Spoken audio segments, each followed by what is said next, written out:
गेल्या 22 वर्षापासून ठाणे शहरातील घर व व्यावसायिक मालमत्तेच्या खरेदीसाठी नागरिकांना आकर्षक पर्याय व सवलती उपलब्ध करणाऱ्या केळाई एमसीएचआय ठाणे यांच्या वतीने एमसीएचआय हे तो भरोसा आहे अशी टॅगलाईन घेऊन यंदा 17 एप्रिल ते 19 एप्रिलपर्यंत भव्य प्रॉपर्टी प्रदर्शन भरवण्यात येणार आहे.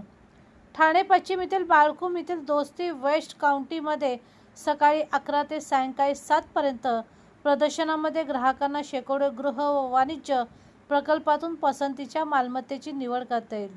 या प्रदर्शनात कर्ज पुरवठा करण्यासाठी प्रसिद्ध बँक आणि खाजगी वित्तीय संस्थांची दालने असतील. केळाई एमसीएचआय ठाणे संस्थेचे अध्यक्ष सचिन मिराणी यांनी पत्रकार परिषदेत ही माहिती दिली. यावेळी केळाई एमसीएचआय ठाणेचे गटाध्यक्ष जितेंद्र मेहता, केळाई एमसीएचआय ठाणेचे नवनिर्वाचित अध्यक्ष गौरव शर्मा, सचिव फैयाज विराणी, प्रॉपर्टी प्रदर्शन समितीचे अध्यक्ष विभव बोरकर, खजिनदार जय वोरा, केळाई एमसीएचआय ठाणेच्या युवा शाखेचे अध्यक्ष निमित मेहता आदींसह पदाधिकारी व प्रमुख सदस्य उपस्थित होते. केळाई एमसीएचआय ठाणे संस्थेने ठाणे शहराचा विकास व नागरिकांची गरज लक्षात घेऊन 22 वर्षात प्रदर्शनातून अनेक मालमत्ता प्रकल्प सादर केले आहेत. त्यातून हजारो कुटुंबांचे स्वप्नातील घर साकारले. हजारो व्यावसायिकांना वाणिज्य मालमत्ता खरेदी करता आल्या आहेत. त्यामुळे एमसीएचआय हे तो भरोसा आहे असा विश्वास ठाणेकरांकडून व्यक्त होत आहे. ठाणेकरांच्या विश्वासाला आम्ही पात्र ठरलो, त्याबद्दल अध्यक्ष सचिन मिराणी यांनी आनंद व्यक्त केला. ते पुढे म्हणाले, ठाणे शहरातील रिअल इस्टेट व्यवसायाचा वेगाने विस्तार होत असून नवे व आधुनिक जीवनशैली असलेले गृहप्रकल्प साकारले जात आहेत. विशेषतः अनेक व्यापारी मालमत्ता आहेत. 17 एप्रिल रोजी सुरू होणाऱ्या प्रदर्शनाच्या माध्यमातून एकाच ठिकाणी नवीन युगातील घरे व वाणिज्य मालमत्तांची माहिती नागरिकांना मिळेल. रिअल इस्टेटमधील नवे पर्याय व सरकारी धोरणे व गृह सजावट व अंतर्गत रचनेबाबतही प्रदर्शनात माहिती मिळेल. शहराचा विकास होत असल्यामुळे मालमत्तेत गुंतवणुकीची गुंतवणूकदारांना उत्तम संधी आहे. आत्तापर्यंत गुंतवणूकदारांना चांगला परतावाही मिळाला आहे. त्यामुळे ग्राहकांबरोबरच गुंतवणूकदारांनाही प्रॉपर्टी प्रदर्शनाला आवर्जून भेट द्यावी. देशातील आघाडीच्या रिअल इस्टेट डेव्हलपर्सकडून ठाणे शहरात सुरू असलेल्या विविध प्रकल्पाबरोबरच नागरिकांना एकाच ठिकाणी गृह कर्जासाठी विविध बँकांचे प्रतिनिधी आणि खाजगी वित्तीय संस्थांबरोबर संपर्क साधता येईल. ह्या प्रदर्शनात कौटुंबिक आणि विविध विषयांवर माहिती देणारे कार्यक्रम आयोजित करण्यात आले आहेत.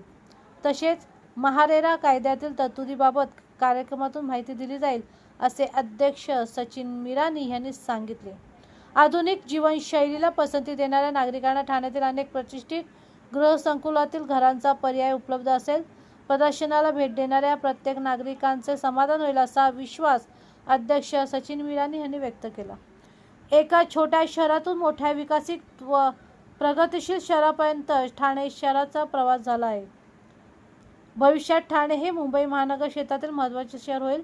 शहरातील उत्तम पायाभूत सुविधा व मुंबई व महाराष्ट्राच्या इतर भागात पोहोचण्यासाठी रस्ते, रेल्वे आणि लवकरच सुरू होणाऱ्या मेट्रोसह विविध पर्याय आणि दर्जेदार जीवनशैली लक्षात घेऊन भविष्यासाठी ठाणे शहरामध्ये नागरिकांनी आवर्जून घर घ्यावे असे आवाहन गटाध्यक्ष जितेंद्र मेहता यांनी केले.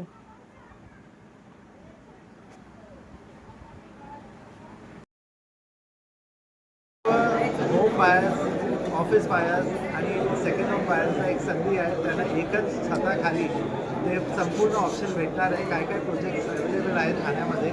मी सर्वांना विनंती करतो की तुम्ही या, तुम्ही बघा आणि जे तुमचे आवडते प्रोजेक्ट असेल, जे तुम्हाला चांगलं वाटेल ते तुम्ही त्याचं बुकिंग करा. सर, आपण जर बघितलं इराण असेल, इस्रायल असेल आणि अमेरिका जो युद्ध सुरू आहे, त्यामुळे जे मजूर आहेत ते आता कामावर काम सोडून आपल्या घरी परतत आहेत. ह्या कामगारांना आपण कसं सांभाळतात, कारण की युद्ध सुरू आहे एकीकडे आणि एकीकडे युद्धसाठी हे काय कामगार घरी नाही जात. मेमध्ये नॉर्मली काय असतं, त्यांचा फार्मिंगचा सीझन असतो. त्यामध्ये खूप जे आहे वर्कर्स ते घरी जातात. ते घरी जाऊन जे फार्मिंगचे काम आहे त्याचं उत्पादन करतात. बाकी असं काय लेबरचा आतापर्यंत काय युद्ध कारण काय कमी आहे असं नाही. असं काय फक्त नसून ते फक्त 15-20 दिवसासाठी जातात आणि ते परत. सर, यंदाच्या एमसीएचआय क्रीडा एमसीएचआयच्या प्रदर्शनामध्ये किती बिल्डरांनी सहभाग घेतला आहे, किती प्रोजेक्ट सध्या सुरू आहे, कशा 30 बिल्डर्स आहेत त्यांनी सहभागी घेतला आहे आणि करीबी मोठामोठी करीबी 100 प्रोजेक्ट्स आहेत जे डिस्प्लेमध्ये आहेत. कारण काय एक एक डेव्हलपरचं दोन ते तीन प्रोजेक्ट असतात. सर्वांनी पाठ घेतला आहे. तुम्ही या त्यावेळी बघा तर तुम्हाला समजेल.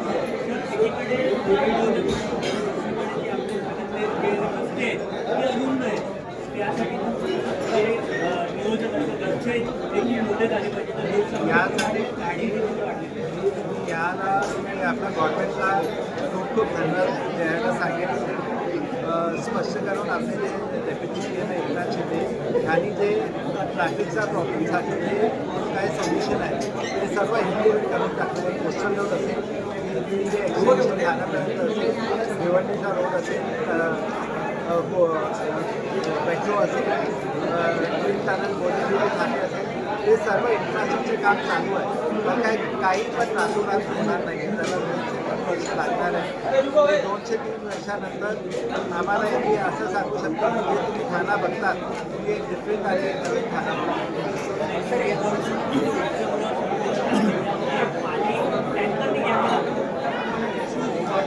त्याच्यासाठी पण मी पहिलेच सांगितलं होतं की कारुराम आणि शाही डॅमचा ऑलरेडी MMRD यांनी 450 करोड ऑलरेडी रिलीज केला आहे आणि लवकरच 3 ते 4 वर्षात कारू आणि शाही डॅमचं उत्पादन होणार आणि ते पूर्ण पाणी खाण्यासाठी सर यावर्षीची एमसीएची टॅगलाईन काय असणार आहे?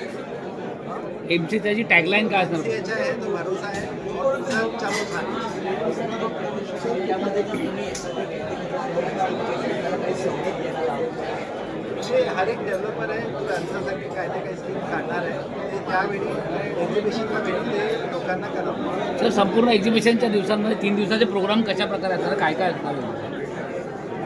ते एक्झिबिशन कमिटीचे चेअरमॅन आहे ते तुम्हाला ब्रीफ करणार त्यामध्ये काय काय असतं. कुठे असणाऱ्या कार्यक्रम आणि कोण दोषी काउंटी, बालकोन, ठाणे वेस्ट या दोषी काउंटीच्या कंपाऊंडमध्येच असतात. मला विनंती आहे तुम्ही सर्व या आणि हे मोठ्या प्रदर्शन बघा आणि लोकांपर्यंत पोहोचवा. डेव्हलपरचा अंडर असतात. मी काय फिगर्स तुम्ही सांगणार तर माझ्या कंपनीचा फिगर्स पण माझ्याकडे नोंदीत नाही आहे कारण काय दिवस चेंज होतो.